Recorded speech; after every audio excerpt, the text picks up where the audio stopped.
জাতীয় আইনগত সহায়তা দিবস 2025-এর উদ্বোধনী অনুষ্ঠানে কথা বলছেন আইন উপদেষ্টা ডক্টর আসিফ নজরুল। সরাসরি চলে যাচ্ছি সেখানে। আমরা যারা ডোনার আছে তাদের কাছে অ্যাপ্রোচ করব এবং আমরা খুবই কনফিডেন্ট আগামী 6 মাসের মধ্যে আমরা জাতীয় আইনগত সেবা প্রদানকারী সংস্থাকে এমন একটা পর্যায়ে উন্নীত করব যেখানে অন্তত 1 লক্ষ মামলার নিষ্পত্তি হবে এবং আগামী 1 বছরের মধ্যে যদি সেইটুকু সময় পর্যন্ত আমরা থাকি তাহলে অন্তত 2 লক্ষ মামলা আমরা সেখানে নিষ্পত্তি করার ব্যবস্থা করব এবং আমি মনে করি এটা বাংলাদেশের বিচার প্রার্থী মানুষের জন্য একটা অনেক বড় একটা সুবিধা তৈরি করবে।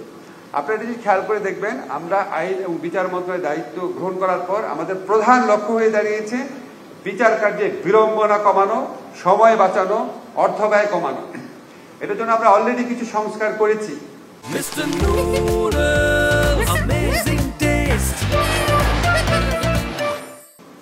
এখন আমাদের যে সংস্কারগুলো আছে এগুলি হয়তো খুব বেশি বোঝা যাচ্ছে না, কিন্তু যারা আইন বিশেষজ্ঞ আছেন তাদের বোঝার কথা। আমরা সিপিসির যুগান্তকারী কিছু অ্যামেন্ডমেন্ট করেছি।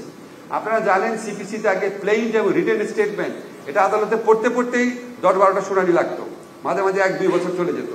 এখন আমরা বলেছি প্লেইন আর রিটেন স্টেটমেন্ট আদালতে পড়তে হবে না, এফিডেভিটের মাধ্যমে জমা দিবে যেটা সেটাই, এটা নিয়ে কোনো শুনানি হবে না।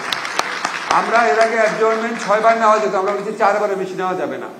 এর আগে মামলায় জেতার পরও এক্সিকিউশনের জন্য আলাদা মামলা করতে হতো, আমরা বলছি আলাদা মামলা লাগবে না, ওই মামলাতে এক্সিকিউশন হবে। এবং আমরা বলেছি যে প্রসেস সার্ভার যারা আছে, আপনারা জানেন সমন সার্ভ করতে যেত, এতে অনেক সময় লাগতো।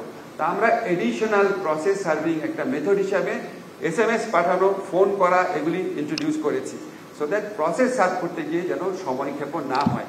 এরকম এটা কিন্তু আইনটা কিন্তু মানে নীতিগতভাবে পাস হয়েছে, এই আগামী বৃহস্পতিবার চূড়ান্তভাবে পাস হবে। আমরা সিভিল লয়ের পাশাপাশি ক্রিমিনাল লয়ে CRPC-তে ব্যাপক অ্যামেন্ডমেন্ট আনতে যাচ্ছি। 1 মাসের মধ্যে ইনশাআল্লাহ সেটা শেষ হয়ে যাবে। আমার কাছে মনে হয় ইন্ডিভিজুয়ালি তো আমরা মানুষের প্রতিকারের চেষ্টা করছি, কিন্তু আমরা যদি সার্বিকভাবে আমাদের সিভিল এবং ক্রিমিনাল লয়ে যদি এমন অ্যামেন্ডমেন্ট আনতে পারি, এই বিচার ব্যবস্থাতে এমন অ্যামেন্ডমেন্ট আনতে পারি যে বিচার করার সময় যদি অর্ধেক হয়ে যায়, যেই বিচার 10 বছর শেষ হয় সেটা যদি